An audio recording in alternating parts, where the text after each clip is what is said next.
22 июня 1941 года коренным образом изменила судьбу нашей страны. И эти изменения коснулись и библиотечной системы. Уже первые дни войны Наркомпросом РСФСР было издано обращение ко всем работникам просвещения РСФСР, в котором требовало полностью подчинить деятельность библиотек интересам обороны страны. Библиотечные работники должны были резко усилить работу по информированию населения о происходящих военно-политических событиях, устраивать книжные выставки и ежедневные читки газет.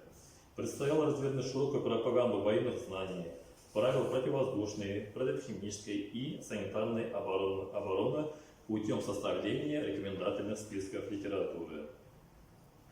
Дальнейшая конкретизация задач библиотечной сети в новых условиях была сделана в приказе Наркомпроса СССР о работе массовых библиотек в военное время, которое было принято в октябре 1941 года.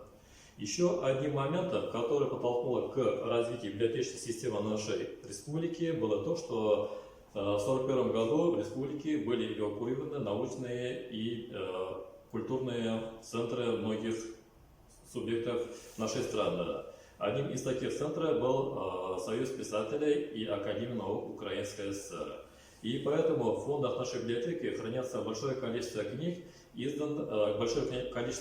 украинских писателей, изданных в 1942-1944 году.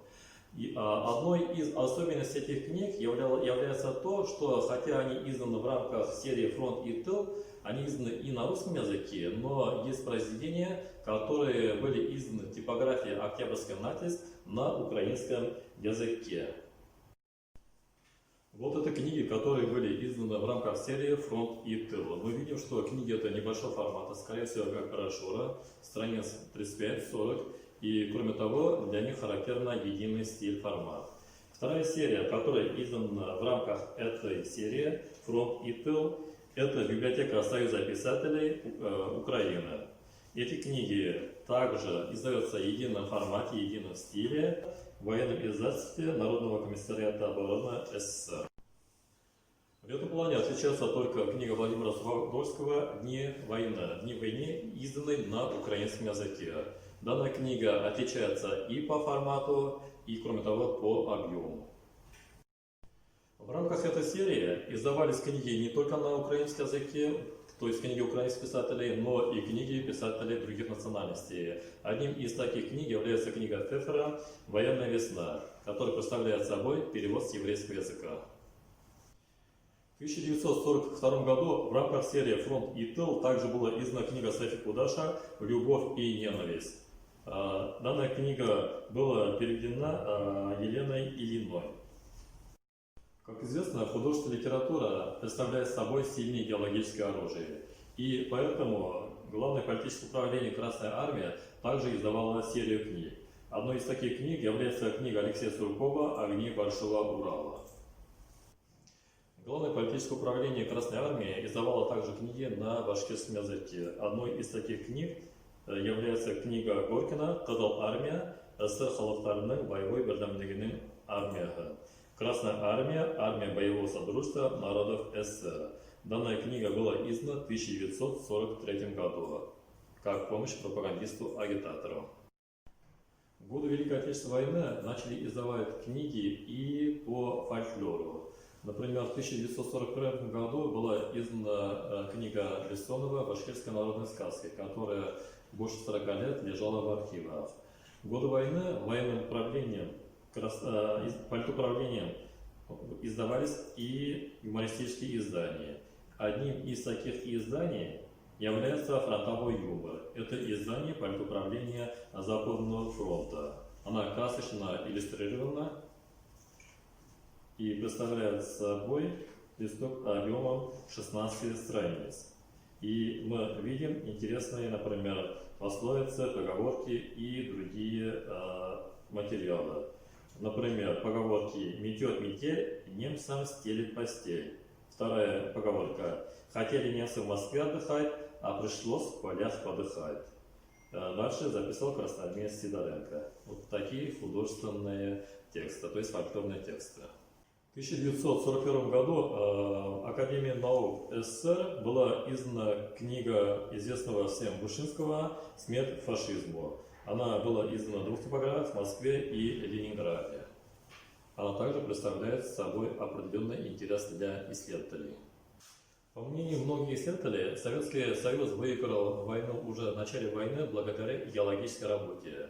На самом деле мы здесь видим интересную картину. Когда началась война, советское правительство вспомнило, что основной составляющей является геологическая работа. И поэтому начались переводы произведений художественной литературы на национальный языке и на русский язык. И кроме того, вспомнили о братстве народов. В 1944 годах, например, было издано несколько книг, связанных с славянской дружбой. Такими книгами являются книга «Вперед к победе», «Третий всеславянский митинг», «Боевое братство славянских народов в борьбе с гитлеризмом» и другие издания. Как мы видим, эти книги красочно иллюстрированы и в первую очередь обращены ко всем славянским народам. В 1942-1943 годах в Главном политическом управлении Красной Армии была издана серия книг «Зверства немецко-фашистских захватчиков», то есть они представляют собой серию документов.